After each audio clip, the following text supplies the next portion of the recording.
Being a flight attendant is the dream job for many people around the world. And it's gotten kind of a trend among young people, at least in Germany, to become a flight attendant right after school to fly around and go see the world while still keeping their lives at home.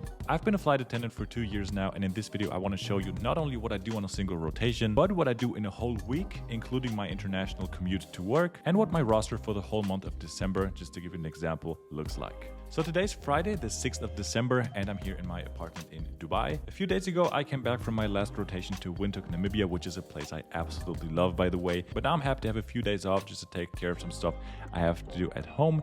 I have to mention that I only have a part-time contract, which means I only have around 2 to 3 long-haul flights per month, sometimes one long-haul flight less than some short-haul flights instead.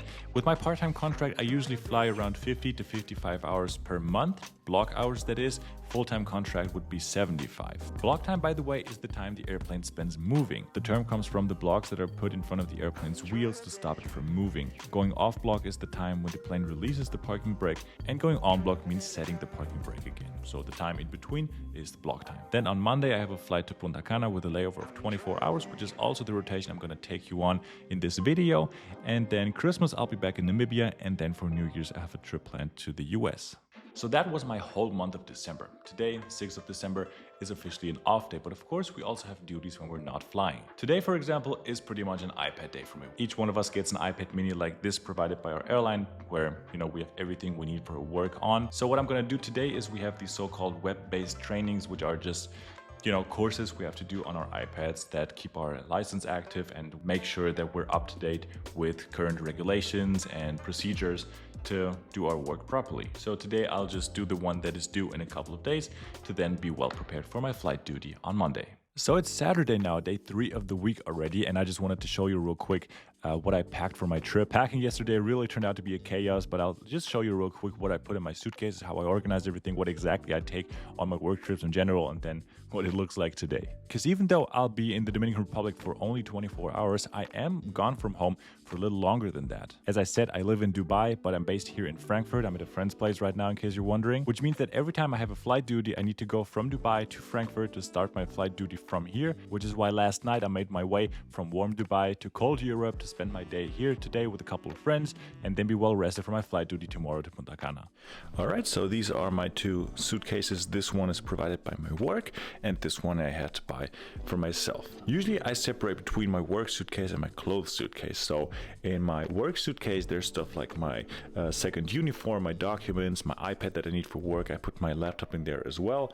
And also my overnight kit, which means my pajamas and stuff like my toothbrush, just in case we need to spend the night somewhere. So the content of suitcase number 1, let's just call it like that, doesn't change at all most of the times, no matter if I fly short haul, so just let's say Spain and back, or if I stay in the Dominican Republic for a couple of days.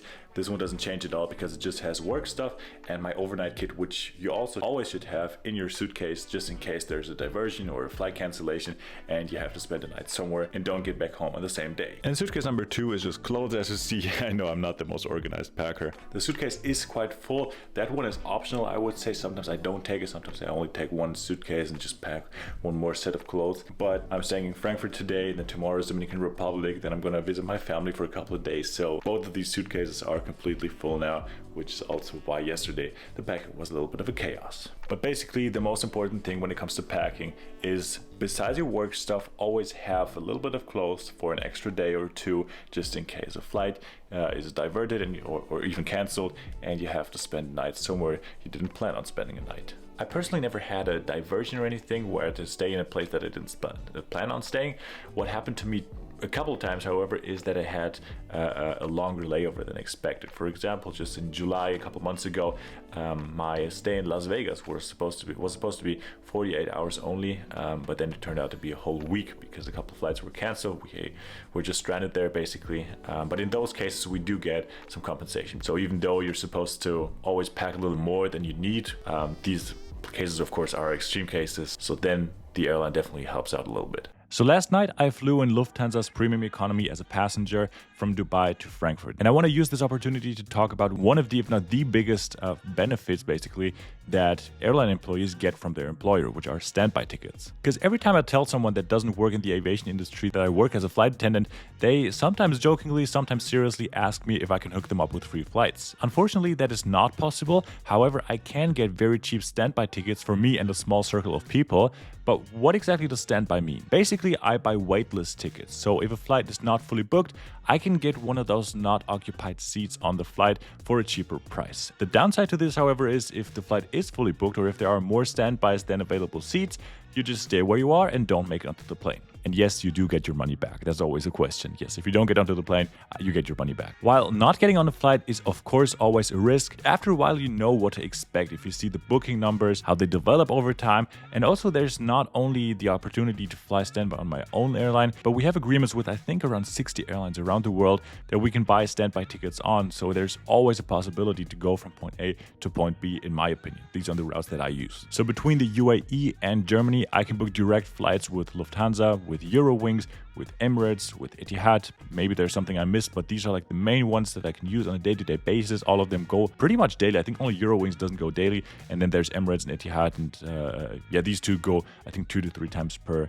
day from Dubai and Abu Dhabi. So for me, in my experience, there's always some way to get to work and to go back home without any issue. And because these tickets are so cheap for us, it can actually be worth it, and for many people it is, to commute to work by plane. It's quite common in the aviation industry, especially in the US where standby flying is usually free. That's unfortunately not the case in Europe. People fly to work all the time, sometimes even international, sometimes like me, intercontinental. So the next day it was time to fly. When I get to the airport, the first thing I do is meet the crew. Unfortunately, I'm not allowed to film in our offices, but we all sit down at a table and hold a short briefing about today's flight. We then walk to security and passport control and make our way to the plane.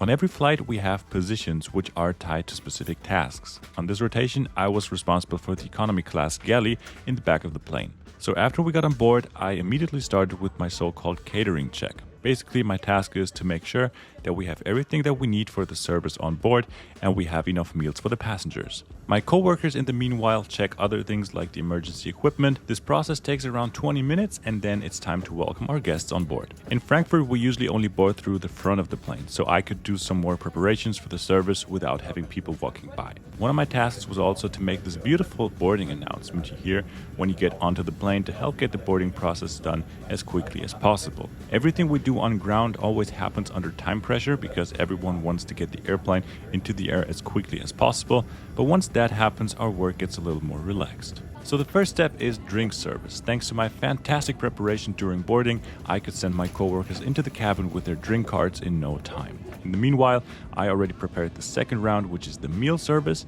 So I heated up the meals, sorted the special pre-orders, and prepared a little more stuff for the next service steps. My goal always is to have the service done as efficiently and quickly as possible because I also hate it when I fly as a passenger and everything takes ages to get done. So meal service starts, and this time I take one of the cards and make my way into the cabin as well. After that, we have a cookie service with coffee and tea, and that's it for the lunch service. So the majority of the flight time we spent either walking through the cabin to check if everything looks fine, checking the lavatories for potential risks, or to see if any of the toiletries need to be refilled. We also help passengers with different needs and questions, and at some point prepare the next service. On most airplanes, we also have beds to take a break during flight. Unfortunately, today we had one of the planes that is not equipped with a crew rest. So then around 1.5 hours before landing, we had another snack service and collected trash again, and then it was time to land in Punta Cana. After all the passengers have left the plane, we do a quick check if anyone forgot any personal items, and then also make our way to the hotel as well.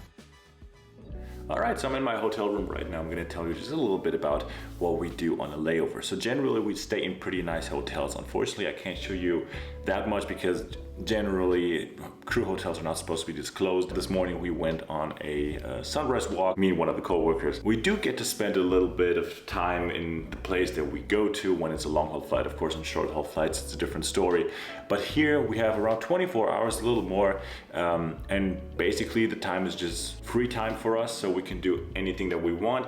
The only task, so to say, that we have is to show up fit, well rested for the pickup. That's today at at around 5 o'clock in the afternoon, so I got 1.5 more hours, so the layover is almost over already. But since this is an all-inclusive hotel here in Punta Cana, as I said, we do stay in pretty nice hotels, and Punta Cana is one of those all-inclusive resort areas, so there's not much choice. There wasn't a lot that I could show you. So usually when we're out in like a city or so, of course I could film more, but this was just hotel, a little relaxed. Of course, the buffet restaurants, I don't go to Punta Cana often, so this is an exception that I'm happy to use, the buffet restaurants. I'm gonna get ready for my flight, and then we're gonna head to the airport and fly back to Germany. So what past Philip didn't know is that the flight back would be even more stressful than the first one. I can't really tell you what happened, but let's just say I'm happy flight attendants get the training they get, because sometimes there are incidents. Apart from that, the flight back is always pretty much the same as the first one. And before we come to the last chapter, if you have any questions about the job or wishes for future videos, please let me know in the comments. So one thing that's always interesting after a flight is the legal rest time. So basically the time you have to have off after flight duty and where no new duty may start. Our rest times are usually pretty long compared to other jobs.